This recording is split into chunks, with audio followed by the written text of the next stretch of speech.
Satyabhama Institute of Science and Technology, Chennai. Satyabhama Institute of Science and Technology, Chennai.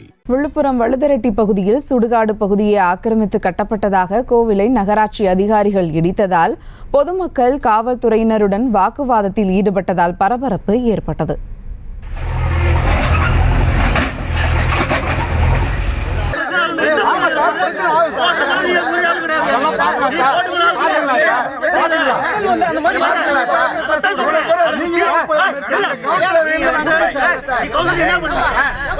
கூடுதல் தகவலோடு இணைகிறார் செய்தியாளர் தாமோதரன். வணக்கம் தாமோதரன், விவரங்கள். வணக்கம் சுபா. விழுப்புரம் புதிய பேருந்து நிலையம் அருகே உள்ளது வழுதரெட்டி பகுதி.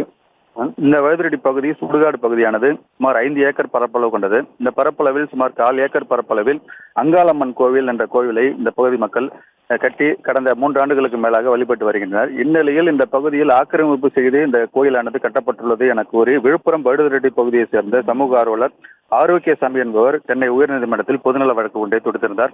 இந்த வழக்கின் மீதான விசாரணை மேற்கொண்டு இந்த வழக்கில் உத்தரவானது இந்த பகுதியில் ஆக்கிரமிப்பு செய்யப்பட்டு கட்டப்பட்டுள்ள அங்காளம்மன் கோவிலை இடிக்க வேண்டும் என உத்தரவு பிறப்பிக்கப்பட்டுள்ளது. இதனைத் தொடர்ந்து இன்று இந்த விழுப்புரம் நகராட்சி சார்பில் நகராட்சி ஆணையர் சுரேஷ் தலைமையிலான அதிகாரிகள் மற்றும் டிஎஸ்பி சுரேஷ் தலைமையிலான காவல்துறையினரும் இந்த பகுதியில் காலை முதலே ஆக்கிரமிப்பு செய்வதற்காக வந்திருந்தனர்.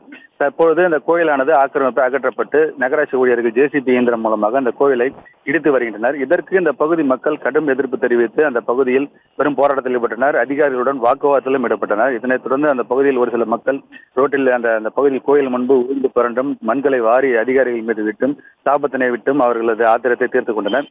இருப்பினும் சமாதானம் அடையாத அதிகாரிகள் கோவிலில் உள்ள ஒரு பகுதியை இடித்து கொண்டுள்ளனர். தற்பொழுது இந்த அதிகாரிகளுடன் இந்த பொதுமக்கள் பேச்சுவார்த்தை நடத்தி வருகின்றனர். இதனையடுத்து இந்த போராட்டம் வலுக்கவே அதிகாரிகள் தற்பொழுது இந்த 10 நாள் கால அவகாசம் வழங்கியுள்ளனர். இந்த 10 நாளுக்குள் நீங்கள் நீதிமன்றம் சென்று புதிய ஆணை ஒன்றை வாங்கி வர வேண்டும், இல்லை என்றால் இந்த கோயிலை அகற்ற நடவடிக்கை மேற்கொள்ள வேண்டும் என கூறி 10 நாட்கள் கால அவகாசம் அளித்துவிட்டு தற்போது இந்த இடம் சுமூக நிலையை அடைந்துள்ளது. Subha,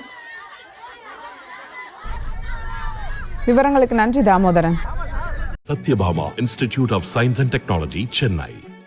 Satyabhama Institute of Science and Technology, Chennai. செய்திகளை உடனுக்குடனும் துல்லியமாகவும் தெரிந்து கொள்ள சப்ஸ்கிரைப் பண்ணுங்க.